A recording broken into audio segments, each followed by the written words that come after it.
اعوذ باللہ من الشیطان الرجیم بسم اللہ الرحمن الرحیم نحمدہ ونصلی ونسلم علی رسولہ النبی الکریم اما بعد فاعوذ باللہ من الشیطان الرجیم بسم اللہ الرحمن الرحیم اللہم صلی علی سیدنا و مولانا محمد وعلی آلہ وصحبہ وبارک وسلم۔ معزز طلبہ و طالبات و معزز سامعین گرامی، السلام علیکم ورحمۃ اللہ وبرکاتہ۔ الحمدللہ آج ہم گلستان سعدی کے چوتھے لیکچر میں حاضر ہیں۔ آج کے لیکچر میں ہم پڑھیں گے کہ حضور سیدنا شیخ شرف الدین سعدی شیرازی رحمۃ اللہ علیہ نے اس کتاب یعنی گلستان سعدی کو کیوں تحریر کیا۔ آپ خود گلستان سعدی میں در سبب تالیف کتاب کے عنوان سے ایک عنوان قائم کرتے ہیں کہ اس کتاب کو تصنیف کرنے کا سبب کیا چیز بنی۔ تو چلتے ہیں بلا تاخیر آج کے سبق کی طرف۔ تو حضور سیدنا شیخ شرف الدین سعدی شیرازی رحمۃ اللہ علیہ آپ لکھتے ہیں، یک شب تأمل ایام گزشتہ می کردم، کہ ایک دن میں گزشتہ ایام میں غور و فکر کر رہا تھا۔ ایک دن میں گزرے ہوئے ایام میں غور و فکر کر رہا تھا۔ و بر عمر تلف کردہ تعصف میں خردم، اور میں اپنی گزری ہوئی زندگی پر اور اپنی برباد کی ہوئی اور ضائع کی ہوئی عمر پر افسوس کر رہا تھا۔ تعصف کر رہا تھا یعنی افسوس کر رہا تھا کہ جو میں نے اپنی زندگی کا بیشتر حصہ ضائع کر دیا۔ تو اس کے متعلق میں سوچ رہا تھا اور اپنی گزشتہ زندگی پر افسوس کر رہا تھا اور اپنے وقت کے ضیاع پر افسوس کر رہا تھا۔ جو میں نے زندگی کا اتنا قیمتی وقت ضائع کیا اس پر میں افسوس کر رہا تھا۔ آگے فرماتے ہیں، وہ سنگ لاخائے دل را با الماس سے آب دیدہ می سفتم، اور دل کے پتھر کو آنسوؤں کے ہیرے کے ساتھ میں چھید رہا تھا۔ مراد یہ کہ میں افسوس کر رہا تھا اور رو رہا تھا اور اپنی گزشتہ زندگی پر میں پچھتا رہا تھا کہ میں نے اپنی زندگی کا بیشتر حصہ ضائع کیا، اور اس پر میں افسوس کر رہا تھا اور رو رہا تھا۔ وہیں بیتہا مناسب حال خود میں گفتم، اور یہ اشعار اپنی حالت کی مناسبت سے میں پڑھ رہا تھا۔ وہ کیا اشعار ہیں؟ چلتے ہیں پہلے شعر کی طرف۔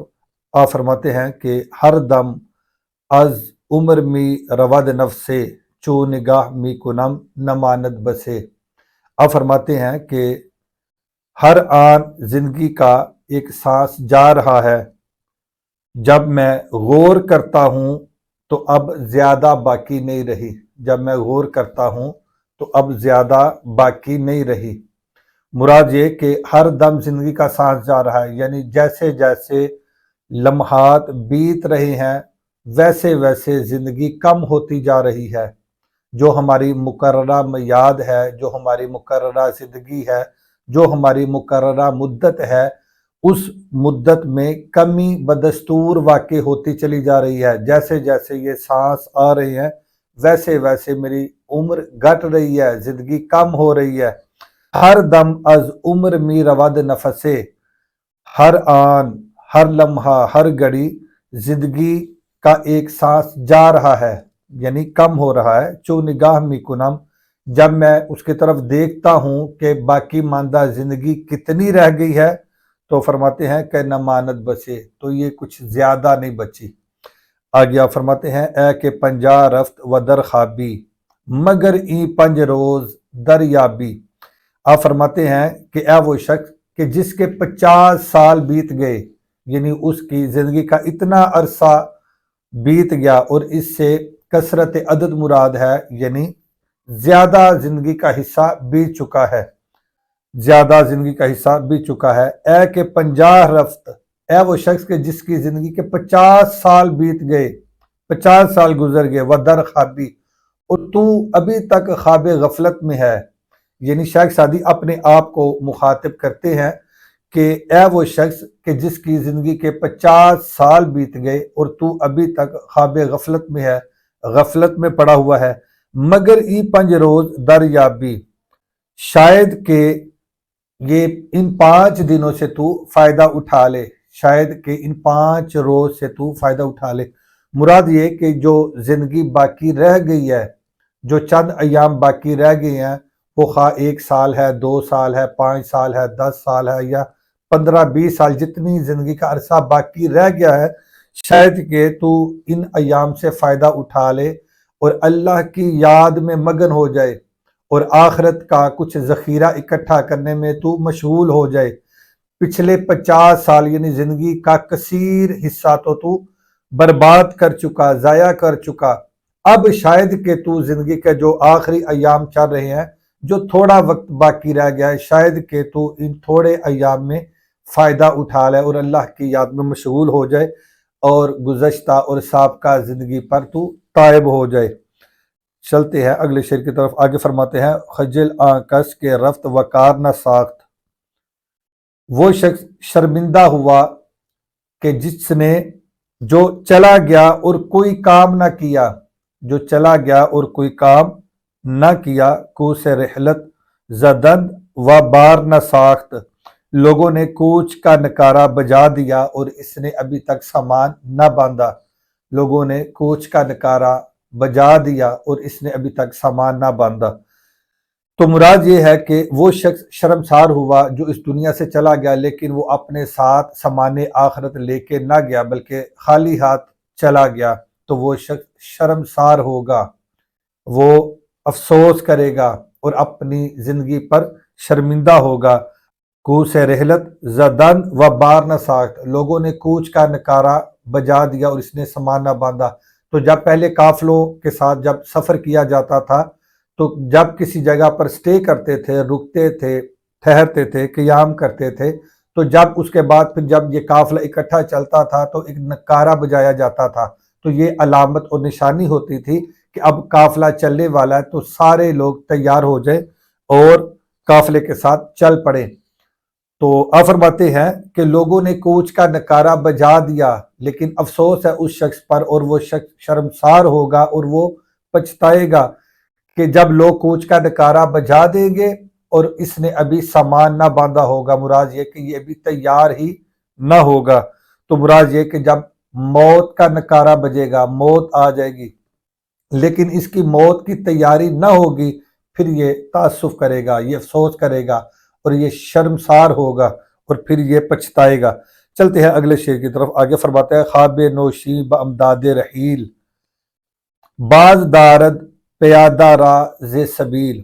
اب فرماتے ہیں کہ کوچ کی صبح میٹھی نیند، یعنی جس دن چلنا ہو، کوچ کی صبح یعنی جس دن قافلے والوں نے چلنا ہو، کوچ کی صبح یا جس دن روانہ ہونا ہو، اس دن صبح کی میٹھی نیند باز دارد پیادہ راہ ز سبیل، وہ روکے رکھتی ہے سفر کرنے والے کو راستے سے، یعنی منزل سے روکے رکھتی ہے، یعنی میٹھی نیند حائل ہو جاتی ہے، وہ انسان کے اوپر غفلت طاری کرتی ہے۔ وہ میٹھی نیند وہ کہتی ہے کہ تھوڑی دیر آرام کر، تھوڑی دیر رک جا، تھوڑی دیر ٹھہر جا، اپنی نیند پوری کر، اپنے آرام کو پورا کر، اپنے آرام کو دیکھ، تو ٹھہر کے سفر کر لینا۔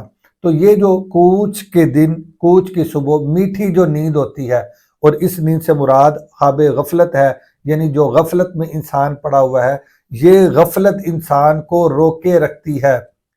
کس سے روکے رکھتی ہے؟ باز دارد، یہ روکے رکھتی ہے پیادہ راز سبیل، یعنی سفر کرنے والے کو راستے سے روکے رکھتی ہے۔ مراد یہ کہ جو چلنے والا ہوتا ہے، جو سالک ہوتا ہے یا جو مسافر ہوتا ہے، اس کو منزل تک پہنچنے سے یہ غفلت روکے رکھتی ہے، غفلت روک کے رکھتی ہے۔ بندے کے اوپر جو غفلت طاری ہوتی ہے، یہ غفلت کی نیند انسان کو منزل تک پہنچنے نہیں دیتی۔ اس لیے شیخ سعدی رحمۃ اللہ علیہ انسان کو جھنجھوڑ رہے ہیں، مخاطب تو اپنے آپ سے ہے اور اپنے آپ کو کہہ رہے ہیں، اور اسی وجہ سے وہ اس کتاب کی تالیف کا سبب بھی بیان کرتے ہیں، لیکن یہ اصل میں درس عامت الناس کو دے رہے ہیں، لوگوں کو یہ درس دے رہے ہیں کہ یہ جو غفلت کی میٹھی نیند ہے، یہ انسان کو منزل تک پہنچنے میں سب سے بڑی رکاوٹ ہے، تو اس غفلت کو ترک کریں۔ آگے شیخ سعدی رحمۃ اللہ علیہ فرماتے ہیں، ہر کی آمد عمارت نو ساخت، رفت و منزل بدیگرے پرداخت۔ جو بھی اس دنیا میں آیا وہ ایک نئی عمارت بنانے میں مشغول ہو گیا، وہ ایک نئی عمارت قائم کرنے میں مشغول ہو گیا۔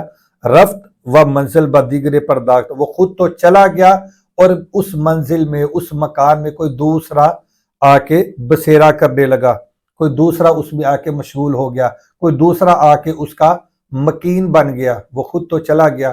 مراد یہ کہ یہ دنیا کی زندگی ایک مختصر زندگی ہے، بالکل قلیل زندگی ہے، تو اس میں امارات کی فکر میں پڑھ کے اپنے اس قیمتی اس زندگی کے ایام کو ضائع نہ کرو، بلکہ سفر آخرت جمع کرو، کیونکہ تم تو چلے جاؤ گے۔ جو عمارت تم بنا کے گئے ہو وہ تمہارے کسی کام نہیں آئے گی، بلکہ بناؤ گے تم اور بسیرا اس میں دوسرے لوگ کریں گے۔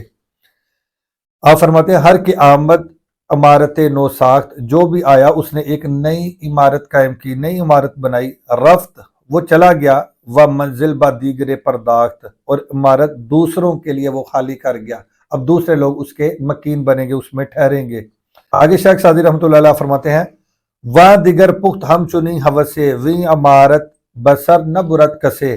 شیخ سعدی فرماتے ہیں کہ وہ دوسرا شخص بھی اس قدر حریص تھا کہ اس نے بھی اس عمارت کے ساتھ دل لگا لیا اور اس عمارت کا حریص بن گیا۔ وی عمارت بسر نہ برت کسے، اور اس عمارت کو کوئی بھی پورا نہ کر سکا۔ مراد یہ کہ جتنی مدت تک وہ عمارت قائم رہی کوئی بھی اس کے ساتھ مستقل نہ چل سکا، جو بھی اس کا مکین بنتا رہا وہ اپنا اپنا وقت گزار کے چلتا بنا، وہ اس دنیا فانی سے کوچ کرتا رہا، کوئی بھی اس کو پورا نہ کر سکا۔ جس وقت تک وہ عمارت قائم رہی اس وقت تک کوئی بھی اس کا ساتھ نہ نبھا سکا، ہر کوئی قلیل زندگی پا کے آیا اور اپنا وقت پورا کر کے وہ چلا گیا۔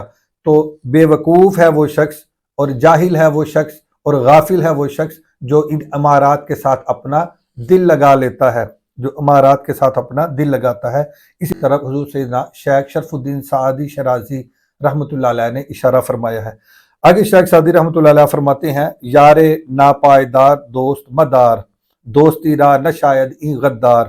شیخ سعدی فرماتے ہیں کہ غیر مستقل مزاج شخص سے دوستی نہ کر، غیر مستقل مزاج سے تو دوستی نہ کر، اس کو اپنا دوست نہ بنا۔ دوستی را نہ شاید ای غدار، یہ غدار کبھی بھی ہرگز دوستی کے لائق نہیں ہو سکتا۔ جو غیر مستقل مزاج ہو اس سے دوستی نہ لگا، اور یہ شخص دوستی کے لائق نہیں، یہ غدار ہے۔ آگے فرماتے ہیں کہ مادہ عیش آدمی شکمست با تدریج می رود چے غمست۔ شیخ سعدی فرماتے ہیں کہ آدمی کی زندگی کا سرمایہ اس کا پیٹ ہے۔ آدمی کی زندگی کا سرمایہ مراد یہ کہ آدمی کی زندگی کا دار و مدار اس کے پیٹ پر ہے۔ تا بتدریج می رود چے غمست، جب تک وہ پیٹ بتدریج چلتا رہتا ہے تو پھر کیا غم ہے، جب تک وہ پیٹ بتدریج یعنی میانہ روی سے چلتا رہے تو پھر کیا غم ہے، پھر کچھ غم نہیں۔ آگے فرماتے ہیں گر ببندت چنا کے نہ کشاید، گر دل از عمر برکند شاید۔ شیخ سعدی فرماتے ہیں کہ اگر یہ بند ہو جائے اور ایسا بند ہو جائے کہ وہ کھلے ہی نہ، یعنی پیٹ بند ہو جائے جس کو ہم قبض کہتے ہیں، اگر قبض ہو جائے اور پیٹ ایسا بند ہو جائے کہ وہ کھلے ہی نہ، گر دل از عمر برکند شاید، تو زندگی سے اگر دل ہٹا لے تو یہی پھر مناسب ہوگا کہ اب اس کا وقت اخیر آ چکا ہے، اب وہ زندگی سے دل ہٹا لے۔ آگے آپ فرماتے ہیں ورکشائے چنا کے نتواں بست، اور اگر پیٹ ایسا کھل گیا اور کھل جائے کہ وہ بند نہ ہو، ایسا کھل جائے کہ وہ بند نہ ہو، گو بشو از حیات دنیا دست، تو شیخ سعدی فرماتے ہیں پھر اس کو کہہ دے کہ اب دنیا سے ہاتھ اٹھا لے، اب دنیا سے ہاتھ اٹھا لے۔ مراد یہ کہ اب اس کا وقت اجل ہے، اب کوچ کا نکارہ بچ چکا ہے، اب لا محالہ اس کو کوچ کرنا پڑے گا اور اس دنیا فانی سے رخصت ہونا پڑے گا اور اس سے اگلی منزل کی طرف سفر اختیار کرنا پڑے گا۔ آگے شیخ سعدی رحمۃ اللہ علیہ فرماتے ہیں چار طبع مخالف و سرکش چند روزے بوند باہم خوش۔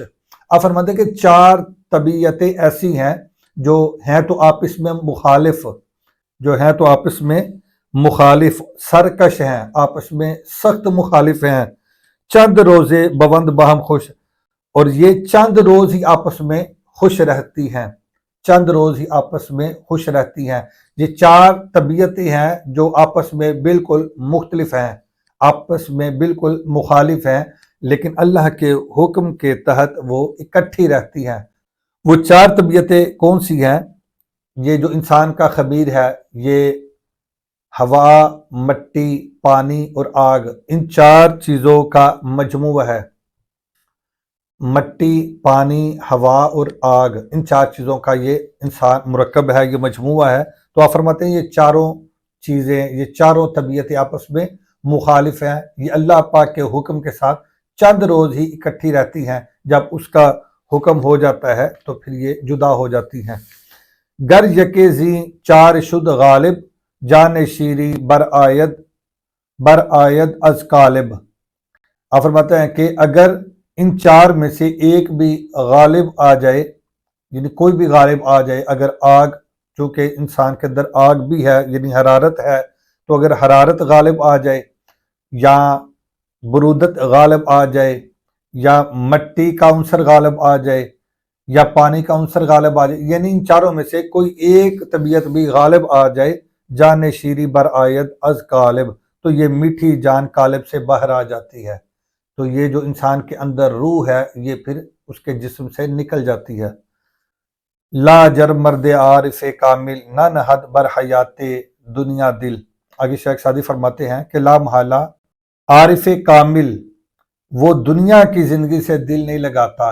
لا محالہ عارف کامل، اللہ کا عارف بندہ جو مرد عارف ہو، عارف کامل ہو، جو نیک صالح متقی ہو، وہ شخص نہ نہد وہ نہیں رکھتا بر حیات دنیا کی زندگی پر دل، وہ دل نہیں رکھتا، دنیا کی زندگی سے دل نہیں لگاتا۔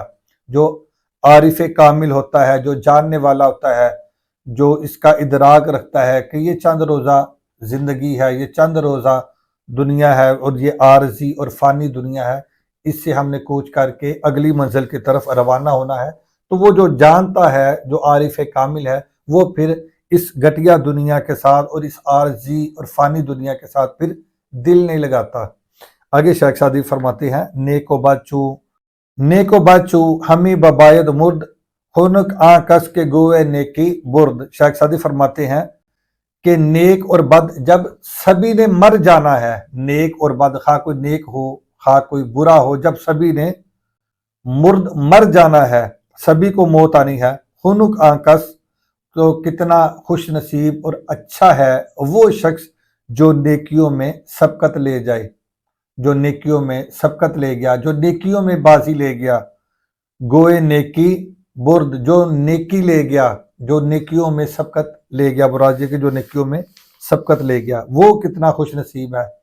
اگر گناہوں میں زندگی بسر کرے گا پھر بھی اس نے مر تو جانا ہے، اور اگر نیکیوں میں زندگی بسر کرے گا پھر بھی اس نے مرنا تو لا محالہ ہر ایک نے ہے۔ کل نفس ذائقۃ الموت، ہر ایک شخص نے موت کا ذائقہ چکھنا ہے، ہر ایک پر موت آنی ہے۔ تو شیخ سعدی فرماتے ہیں کتنا خوش نصیب ہے وہ جو نیکیوں میں سبقت لے جائے، جو اپنی اچھی زندگی بسر کر کے جائے۔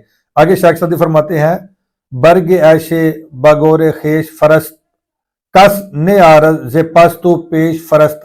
شیخ سعدی فرماتے ہیں کہ اپنی قبر میں عیش و عشرت کا سامان پہلے بھیج، اپنی زندگی میں اپنے آرام کا سامان پہلے بھیج، کس نے عارض ز پس، تیرے پیچھے کوئی نہیں بھیجے گا، یعنی تو کسی کے اوپر اعتماد نہ کر، کسی کے اوپر بھروسہ نہ کر، یا کسی سے امید وابستہ نہ کر، امید قائم نہ کر کہ وہ تیرے پیچھے کچھ پڑھ کے تجھے ایصال ثواب کرے گا یا تیرے لیے کوئی صدقہ جاریہ بنے گا، پیچھے والوں پر اعتماد نہ کر۔ کس نے عارض پس، تیرے پیچھے کوئی نہیں بھیجے گا، تو پیش فرست، تو خود پہلے بھیج، تو خود پہلے بھیج، مراد یہ کہ اچھی زندگی بسر کر کے اپنے اچھے اعمال تو خود ساتھ لے کے جا اور اپنی قبر کو روشن اور منور کر۔ آگے شیخ سعدی فرماتے ہیں عمر برف است و آفتاب تموز، اندھ کے مانت و خواجہ غرہ ہنوز۔ شیخ سعدی فرماتے ہیں کہ عمر برف ہے، عمر یعنی زندگی برف، یعنی برف کی مانند ہے، برف کی مانند پکا رہی ہے، وہ آفتاب تموز، اور آفتاب